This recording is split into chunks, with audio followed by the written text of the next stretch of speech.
Word of God today 3-ാം മണിക്കൂർ.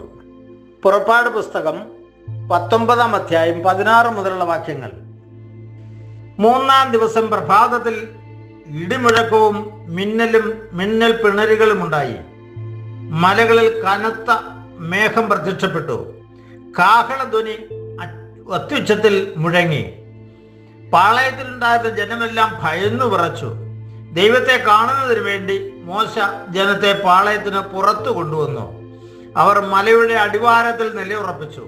കർത്താവ് അഗ്നിയിൽ ഇറങ്ങി വന്നതിനാൽ സീനായി മല മുഴുവൻ ധൂപാവൃതമായി. ചൂളയിൽ നിന്നതുപോലെ അവിടെ നിന്ന് പുക ഉയരുന്നുണ്ടായിരുന്നു. മലമുകളിൽ ഇളകി വിറച്ചു. കാഹള ശബ്ദം ശക്തിപ്പെട്ടുകൊണ്ടേയിരുന്നു. മോശ സംസാരിക്കുകയും ദൈവം ഇടിമുഴക്കത്താൽ ഉത്തരം നൽകുകയും ചെയ്തു.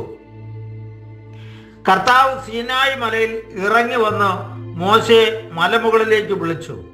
അവൻ കയറി ചെന്നു. അപ്പോൾ അവിടുന്ന് അരുളി ചെയ്തു, നീ ഇറങ്ങിച്ചെന്ന് ജനങ്ങൾക്ക് മുന്നറിയിപ്പ് നൽകുക. അല്ലെങ്കിൽ അവരിൽ അനേകം പേർ കർത്താവിനെ കാണുന്നതിന് അതിർത്തി ലംഘിച്ച് അടുത്തു വരികയും തൽഫലമായി മരിക്കുകയും ചെയ്യും. കർത്താവിനെ സമീപിക്കുന്ന പുരോഹിതരും തങ്ങളെ തന്നെ വിശുദ്ധീകരിക്കട്ടെ, ഇല്ലെങ്കിൽ കർത്താവിൻ്റെ കോപം അവരുടെ മേൽ നിപതിക്കും. മോശ കർത്താവിനോട് പറഞ്ഞു, സീനായി മലയിലേക്ക് കയറാൻ ജനങ്ങൾക്ക് കഴിയുകയില്ല. കാരണം ചുറ്റ് അതിർത്തി നിർണയിച്ച് മലയെ വിശുദ്ധമായി പരിഗണിക്കാൻ അങ്ങ് തന്നെ ഞങ്ങളോട് കൽപ്പിച്ചിട്ടുണ്ടല്ലോ. അപ്പോൾ കർത്താവ് മോശയോട് കൽപ്പിച്ചു, നീ ഇറങ്ങിച്ചെന്ന് അഹരോനെയും കൂട്ടി കയറി വരിക. എന്നാൽ പുരോഹിതന്മാരാരും ജനങ്ങളും അതിർത്തി ലംഘിച്ച് കർത്താവിനെ സമീപിക്കരുത്. സമീപിച്ചാൽ കർത്താവിന്റെ കോപം അവരുടെ മേൽ നിപതിക്കും. മോശ ഇറങ്ങിച്ചെന്ന് ജനത്തോട് സംസാരിച്ചു. പ്രിയമുള്ളവരെ, കഴിഞ്ഞ ദിവസം കർത്താവ് പ്രത്യക്ഷപ്പെടുമ്പം എടുക്കേണ്ട പ്രിക്വേഷനെ കുറിച്ചൊക്കെയും പറഞ്ഞിരുന്നു. ജനം മലയുടെ താഴ്വരയിൽ വന്നെത്തുന്നതിന് 3 ദിവസത്തെ അവരുടെ വിശുദ്ധീകരണം കർത്താവ് പറഞ്ഞിരുന്നു. അതനുസരിച്ച് ജനം ഒരുങ്ങി മലയുടെ അടിവാരത്തിൽ വന്ന് നിൽപ്പുണ്ട്. കയറാൻ പാടില്ല എന്ന് നേരത്തെ മോശ കൽപ്പിച്ചതനുസരിച്ച് അവർ മാറി നിന്നുകൊണ്ട് ഭയത്തോടും വിറയിലോടും കർത്താവ് പ്രത്യക്ഷപ്പെടുന്നതിൻ്റെ മേഘാവൃതവും ശബ്ദങ്ങളും ഒക്കെ അവർ കേട്ട് ഭയന്നു വിറച്ചിരിക്കുകയും. ഇവിടെ നമുക്ക് നമ്മുടെ ചിന്തയ്ക്കായിട്ട് വരുമ്പം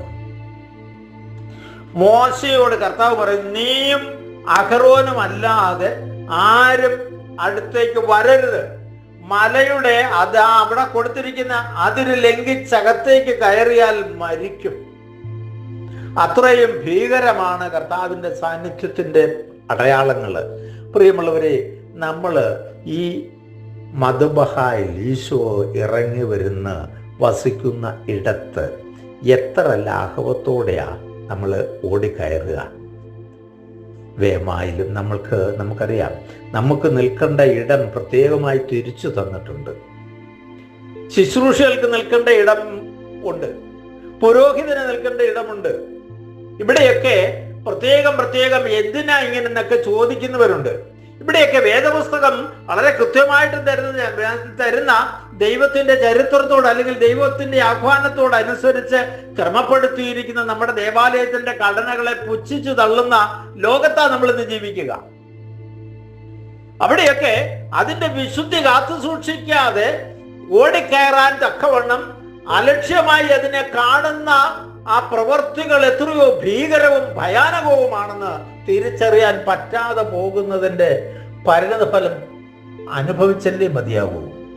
പ്രിയമുള്ളവരെ, നമ്മൾ വിശുദ്ധിയോടെ ദേവാലയത്തിലെത്തണമെന്നും അവിടെ നമുക്ക് പുരോഹിതർക്കല്ലാത്ത ആളുകൾക്ക് കയറേണ്ട സ്ഥലം എവിടെയാണെന്നും പുരോഹിതർക്ക് നിൽക്കേണ്ട എവിടെയാണെന്നും ഒക്കെ ദൈവം നമുക്ക് തന്ന സീനായി മലയിൽ പ്രത്യക്ഷപ്പെട്ടപ്പം ദൈവം മോശയോട് പറഞ്ഞു കൊടുക്കുന്നത് നമുക്കിവിടെ വളരെ കൃത്യമായിട്ടുണ്ട്.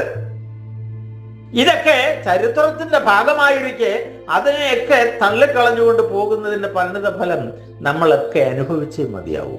പ്രിയമുള്ളവരെ, സൂക്ഷിക്കേണ്ടത് സൂക്ഷിച്ചാൽ ദുഃഖിക്കേണ്ട എന്ന് കാരണവന്മാർ പറഞ്ഞിരിക്കും നമുക്കറിയാം. നമ്മളത് വളരെ പരിശുദ്ധിയോടെ സൂക്ഷിക്കേണ്ടതാണ്. ഇതിനുള്ള കൃപ നമുക്ക് കിട്ടട്ടെ. അതിനായിട്ട് നമുക്ക് പ്രാർത്ഥിക്കാം. പിതാവിൻ്റെയും പുത്രൻ്റെയും പരിശുദ്ധാത്മാവിൻ്റെയും നാമത്തിൽ. ആമേൻ.